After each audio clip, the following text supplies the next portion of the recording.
Guys what's up. तो आज हम लोग बात करेंगे स्पोरोट्राइकोसिस या रोज़ गार्डनर्स डिजीज़ की। तो ये बेसिकली क्या होता है कि आपका सबक्यूटेनियस फंगाई होता है। ठीक है, एमआरसीएस अगर आपने पढ़ा होगा तो एमआरसीएस के हिसाब से के में स्पोरोट्राइकोसिस स्पोरोथ्रिक्स सेन की एक आता है, तो उसके कारण से ये बीमारी होती है। तो it's a fungal disease known as rose gardener's disease. इसको फंगल डिजीज़ है, इसको क्या कहते हैं, रोज़ गार्डनर डिजीज़ होती है। ठीक है ना। और basically it is subcutaneous mycosis. ये सबक्यूटेनियस माइकोसिस अफेक्ट्स किसको करती है, subcutaneous tissue and mainly limbs को। तो इसकी मॉर्फोलॉजी क्या होगी, मॉर्फोलॉजी इसकी क्या होगी, तो थोड़ा सा बैकग्राउंड नॉइज़ को इग्नोर करना। मॉर्फोलॉजी क्या होगी, इसकी कॉजिंग फंगाई होती है और स्पोरोट्रिक्स सेन की होती है। डायमॉर्फिक फंगाई ये होती है तो यीस्ट और मोल्ड फॉर्म में एग्जिस्ट करता है। मोल्ड फॉर्म जो कि 22 से 25 डिग्री सेल्सियस होता है, यीस्ट फॉर्म जो है 33 डिग्री सेल्सियस में होता है। इंटर्स वाया थॉर्न पिक या स्प्लिंटर इंजरी से, थॉर्न पिक या स्प्लिंटर इंजरी से हो सकता है। देन इंटर स्किन, जो कि गार्डनर्स में बहुत कॉमन होता है। अगर रोज़ वो प्लग करने जाते तो उसका हो सकता है थॉर्न पिक कर जाए, तो इसके कारण से हो सकता है। ठीक है ना। स्प्रेड अलॉन्ग लिम्फेटिक्स के अलॉन्ग ये स्प्रेड कर सकता है। Causes subcutaneous nodulo ulcerative region. Subcutaneous nodulo ulcerative region दे सकता है। इसके टाइप्स क्या होंगे, लिम्फेटिक जो लिम्फोक्यूटेनियस टाइप हो सकता है, अदर क्लिनिकल टाइप्स होता है, लिम्फोक्यूटेनियस टाइप और अदर टाइप्स हो सकता है। तो ये वैलेंटाइंस डे के अराउंड ये कॉमन होती है। और ये क्या होता है कि जो हिमालय पे वॉकिंग बेयरफुट अगर कंटेंट बढ़ाना हो इन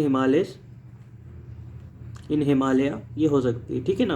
हिमालयास में ये वॉकिंग बेयरफुट होता है। तो जैसे कि किसी का वैलेंटाइंस नहीं होता तो क्या करेगा आदमी, परेशान हो जाएगा ज़िंदगी में कि ठीक है कि लड़की फड़की है नहीं तो चलते हिमालय। ठीक है, वो सन्यासी टाइप के आदमी जो होते हैं, ठीक है ना, तो उस तरह के आदमी जैसे कि हम हैं सन्यासी टाइप, तो सन्यासी टाइप क्या होते हैं, हिमालय चले जाते हैं। ठीक है, तो क्या करते हैं वहाँ पे थॉर्न पिक हो जाएगा तो क्या हो जाएगा, उनको स्पोरोट्राइकोसिस हो जाएगा। पता चला क्यूटेनियस नोडुलो अल्सरेटिव, गए थे तपस्या करने आगे लेके क्यूटेनियस नोडुलो अल्सरेटिव लीजन लेके। ठीक है ना।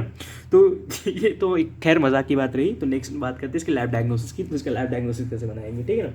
तो लैब डायग्नोसिस बेसिकली इसके डायरेक्ट माइक्रोस्कोपी कैसे करते हैं, डायरेक्ट माइक्रोस्कोपी किसी भी फंगाई का कैसे करते हैं, केएच माउंट लगा देते हैं। केएच माउंट में क्या देगा, एक एस्टेरॉइड बॉडी मिलेगी जो कि शिगार शेप्ड होती है। तो एस्टेरॉइड बॉडी बेसिकली अंदर जो होता है इसके बेसोफिलिक मटेरियल होता है and surrounded by eosinophilic material. ठीक है ना, basophilic and surrounded by eosinophilic material. तो ये एस्टेरॉइड बॉडी को से, तो ये सेंट्रल बेसोफिलिक यीस्ट सेल होती है surrounded by radiating extension of eosinophilic mass. Radiating extension होंगे, एक्सटेंशन दिखाई दे रहे हैं ऑफ ईसोनोफिलिक मास के होते हैं। दे क्या कंटेन करते हैं, they contain antigen antibody complexes. ये एंटीजन एंटीबॉडी कुछ कॉम्प्लेक्सेस कंटेन करते हैं। सो दे आर कॉल्ड स्प्लेंडोर हिप्ली फिनोमिनन। तो ये एंटीजन एंटीबॉडी कॉम्प्लेक्सेस कुछ कंटेन करते हैं। ठीक है ना।